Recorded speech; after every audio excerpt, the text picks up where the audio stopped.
আসসালামু আলাইকুম এভরিওয়ান। আজকে আমরা যে চ্যাপ্টারটা জানবো সেই চ্যাপ্টারটা হচ্ছে ক্লাস নবম দশম শ্রেণীর উচ্চতর গণিতের 14তম চ্যাপ্টারের নাম হচ্ছে সম্ভাবনা। তো সম্ভাবনা চ্যাপ্টারটা আমাদের জানার আগে কিছু টার্মগুলো জানা লাগবে। সেই টার্মগুলোর ভিতরে এক নাম্বার হচ্ছে যে সম্ভাবনা জিনিসটা কি। সম্ভাবনা হচ্ছে যে কোনো ঘটনা ঘটার গাণিতিক পরিমাপকে সম্ভাবনা বলে। সম্ভাবনা শব্দটা শুনে বোঝা যাচ্ছে সম্ভাবনা একটা মানে চান্স কতটুকু, এরকম কিছু একটা ব্যাপার।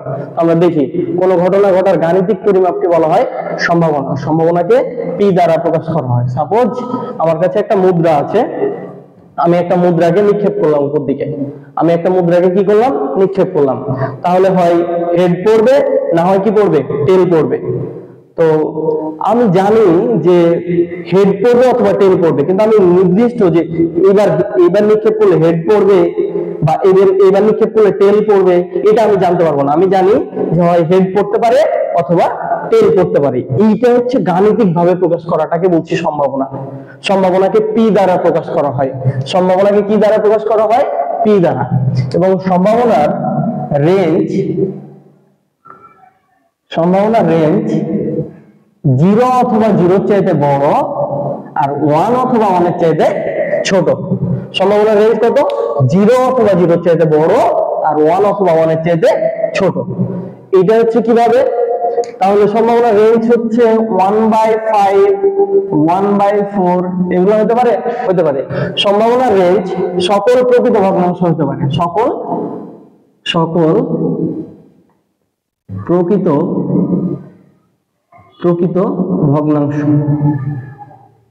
ভগ্নাংশ হতে পারে। তার মানে 0 অথবা 0 চাইতে বড় হবে এবং 1 অথবা 1 চাইতে ছোট হবে। প্রকৃত ভগ্নাংশ কেন বললাম, কারণ প্রকৃত ভগ্নাংশের লবটা ছোট হয় আর হরটা হয় কি বড়, এই জন্য বলছি হচ্ছে প্রকৃত ভগ্নাংশ। তারপরে দেখবো দৈব পরীক্ষা। দৈব পরীক্ষা কি, যে পরীক্ষায় সম্ভাব্য সকল ফলাফল জানা আছে কিন্তু একটা নির্দিষ্ট চেষ্টায় ফলটা কি আসবে তা জানতে যে পরীক্ষা করা হয় তাকে বলা হয় দৈব পরীক্ষা। এটার মানে হচ্ছে যে আমি একটা কয়েনকে উপরের দিকে নিক্ষেপ করলাম, কি করলাম, একটা কয়েনকে উপরের দিকে নিক্ষেপ করলাম। তাহলে আমি বলছি যে তাহলে কি জানি, আমি হয় হেড পড়তে পারে না হয় টেল পড়তে পারে। তাহলে এখানে দেখো যে পরীক্ষায় সম্ভাব্য সকল ফলাফল জানা আছে, তার মানে তুমি জানো যে হয় হেড পড়বে না হয় কি পড়বে, টেল পড়বে। তাহলে যে পরীক্ষায় সম্ভাব্য সকল ফলাফলই জানা আছে তোমার, তার মানে তোমার দুইটা ফলাফলই জানা আছে। কিন্তু একটি নির্দিষ্ট চেষ্টায় কোন ফলটা আসবে, হেড পড়বে নাকি টেল পড়বে, এইটা তুমি জানো না। এইটা জানতে যে পরীক্ষা করা হয় তাকে বলা হয় দৈব পরীক্ষা। তারপরে রয়েছে আমাদের নমুনা ক্ষেত্র। নমুনা ক্ষেত্র জিনিসটা কি, একটা দৈব পরীক্ষায় প্রাপ্ত ফলাফলগুলিকে নিয়ে পুনরাবৃত্তি ছাড়া যে সেট পাওয়া যায় তাকে বলা হয় নমুনা ক্ষেত্র। সাপোজ একটা দৈব পরীক্ষায় আমরা হচ্ছে যে লুডুর ছক্কাকে নিক্ষেপ করলাম, তাহলে অনেকগুলা দৈব পরীক্ষায় আমরা হচ্ছে যে কতগুলা পয়েন্ট পেলাম, যেমন হচ্ছে 4 পেলাম, 3 পেলাম, 2 পেলাম, 1 পেলাম, তারপরে 5 পেলাম, তারপরে 4 পেলাম, তারপরে 3 পেলাম। সাপোজ এইগুলা দেওয়া আছে। এবার এখান থেকে আমাকে বের করতে বলছে নমুনা ক্ষেত্র। তাহলে দেখি যে দৈব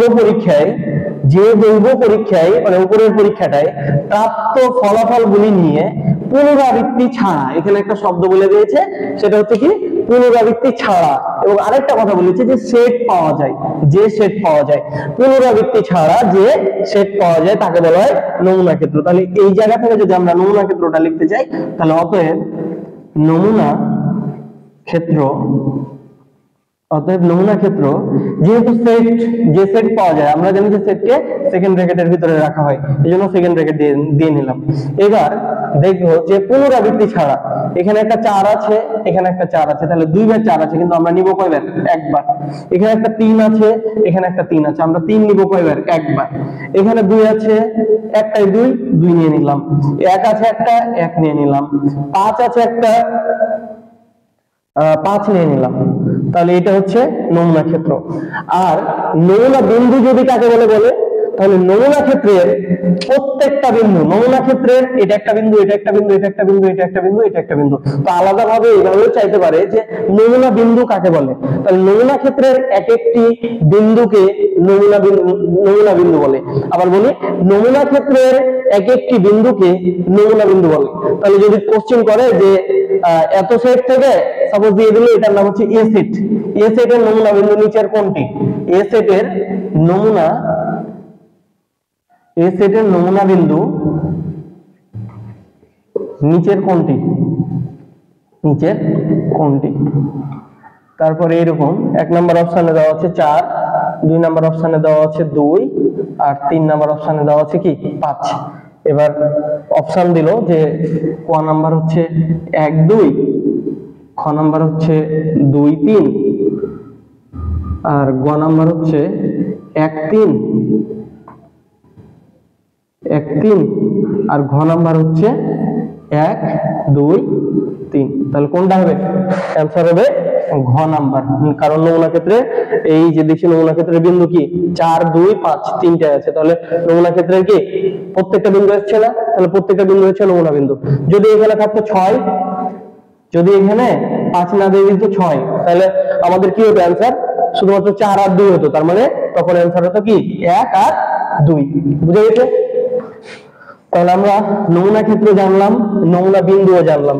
এবার নিশ্চিত ঘটনা আর অনিশ্চিত ঘটনা এই দুইটা জিনিস জানবো। নিশ্চিত ঘটনা মানে কি 100% ঘটবে, আর অনিশ্চিত ঘটনা নিশ্চিত ঘটনা মানে 100% ঘটবে, আর অসম্ভব ঘটনা, অসম্ভব ঘটনা মানে কি ঘটবে না, কখনোই ঘটতে পারে না, এটাকে বলছি কি অসম্ভব ঘটনা। তো নিশ্চিত ঘটনা হচ্ছে যে ঘটনাটা ঘটবে তাকে বলা হয় নিশ্চিত ঘটনা।